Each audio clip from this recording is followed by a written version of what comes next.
Burkina Faso Africa का वो गरीब और कमजोर सा देश कि जिसको अभी कुछ वक्त पहले तक दुनिया के नक्शे में ढूंढने के लिए भी जूम करना पड़ता था, लेकिन फिर अचानक से इस देश की तरफ से इंटरनेशनली और नेशनली दोनों लेवल पर ही ऐसे बड़े बड़े फैसले लिए जाने लगे जिसकी वजह से अब ये हमेशा ही दुनिया की मीडिया में छाया रहता है। और इन तमाम फैसलों के पीछे और इन तमाम चीजों के पीछे सिर्फ और सिर्फ एक ही इंसान है जिसका नाम है इब्राहिम ट्राओरे। जरा आप खुद ही सोचिए कि अगर आपसे कोई कहे कि टायरों की मदद से न सिर्फ बहुत ज्यादा सस्ता बल्कि मजबूत और इको फ्रेंडली रोड तैयार किया जा सकता है तो आपको शायद ये मजाक लगेगा, लेकिन नहीं, इब्राहिम ट्राओरे ने अपने देश के अंदर इससे जुड़ा हुआ एक ऐसा प्रोजेक्ट शुरू किया है कि जिसकी चर्चा पूरी दुनिया में हो रही है, क्योंकि यहाँ पर पुराने और कचरे में पड़े हुए टायरों को इकट्ठा करके उनके ऊपर रोड बनाई जा रही है। इसके पीछे क्या लॉजिक है और इब्राहिम ट्राओरे के दिमाग में ये ख्याल आया क्यों, और क्या वजह है कि दुनिया भर के लोग अफ्रीका की इस कौम के इस एक्सपेरिमेंट से न सिर्फ हैरान हैं बल्कि काफी कुछ सीखने की भी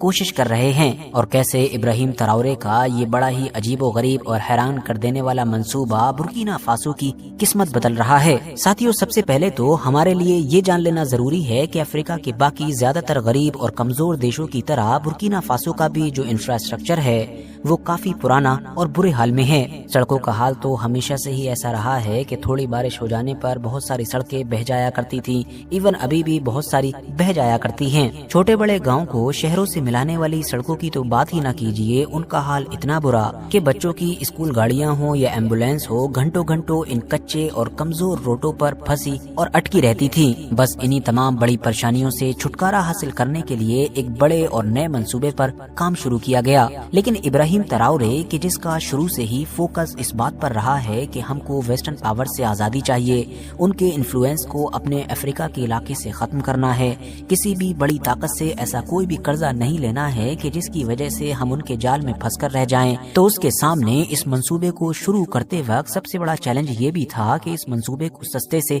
सस्ता बनाया जा सके, मतलब इसमें कम से कम पैसा खर्च हो। जबकि दूसरा फोकस इस बात पर भी था कि इस मंसूबे के तहत जो भी सड़कें वगैरह बने या जो भी काम किया जाए वो लॉन्ग लास्टिंग हो, मतलब कि वो मजबूत हो और उसकी उम्र हद से ज्यादा लंबी हो। जबकि जो तीसरा फोकस था वो इस बात पर था कि ये जो पूरा मंसूबा हो, जो प्रोजेक्ट हो, ये इको फ्रेंडली हो, मतलब हमारी जो आबो हवा है, हमारा मौसम है, इसको नुकसान पहुंचाने वाला ना हो। तो बस जब इन तीनों चीजों को ध्यान में रखते हुए नए मंसूबे पर काम शुरू किया गया तो वही चीज सामने निकल कर आई कि जिसका जिक्र हमने शुरू में किया था, मतलब वेस्ट हो चुके टायरों को जमीन पर बिछाकर उनके ऊपर सड़कों की तामीर। क्योंकि ये वही टायर हैं कि जो जब इंसान के इस्तेमाल के लायक नहीं रहते हैं तो फिर इनको कचरे का हिस्सा बना दिया जाता है, और जब इनमें आग लगाई जाती है तो इनसे जहरीला धुआं निकलता है, और अगर ये कहीं नदी नाले में चले जाते हैं तो वहाँ भी फंसकर हमारे इकोसिस्टम को ही नुकसान पहुँचाते हैं। इनको एक तरतीब के साथ जमीन पर बिछाया जाता है और फिर इनके ऊपर एक खास किस्म का मसाला डाला जाता है जो रबड़ के साथ अच्छी तरीके से चिपक जाता है और इस तरह से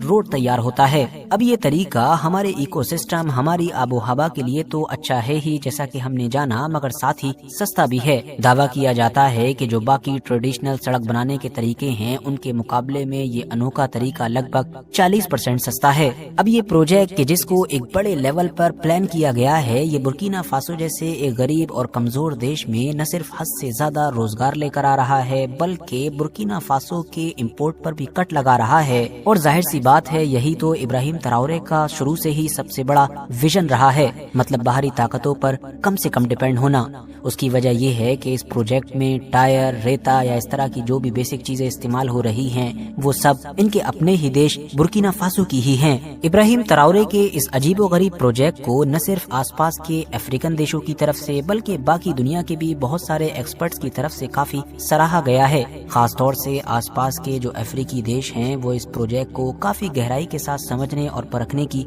कोशिश कर रहे हैं, ताकि अगर मुमकिन हो तो वो इस सस्ते और हैरान कर देने वाले मंसूबे को अपने गरीब अफ्रीकी देश में भी एग्जीक्यूट कर सकें। और साथियों, यहाँ पर मामला सिर्फ रोड प्रोजेक्ट्स का ही नहीं है बल्कि बुर्किना फासो के अंदर ये देखा जा रहा है कि पिछले कुछ वक्त से सोलर एनर्जी हो या फिर वाटर सप्लाई सिस्टम हो, मतलब नदियाँ हो, डैम्स हो, इन सारे ही क्षेत्रों में बड़े बड़े प्रोजेक्ट्स की एक बाढ़ आ चुकी है। इतने ज्यादा मंसूबे लॉन्च किए जा रहे हैं कि आज से कुछ वक्त पहले तक कोई ये इमेजिन भी नहीं कर सकता था कि इतने ज्यादा और बड़े बड़े मंसूबे एक अफ्रीकन देश के अंदर लॉन्च हो सकते हैं। अगर वाकई बुर्किना फासो में सब कुछ ऐसा ही चल چل رہا ہے جیسا میڈیا کے ذریعے سے لگاتار ہم کو دکھایا جا رہا ہے اور آگے بھی ایسا ہی چلتا رہا تو شاید ہم کہہ سکتے ہیں کہ ایک اچھا مستقبل، ایک اچھا فیوچر برکینا فاسو کے لوگوں کا انتظار کر رہا ہے۔ باقی اس پورے معاملے پر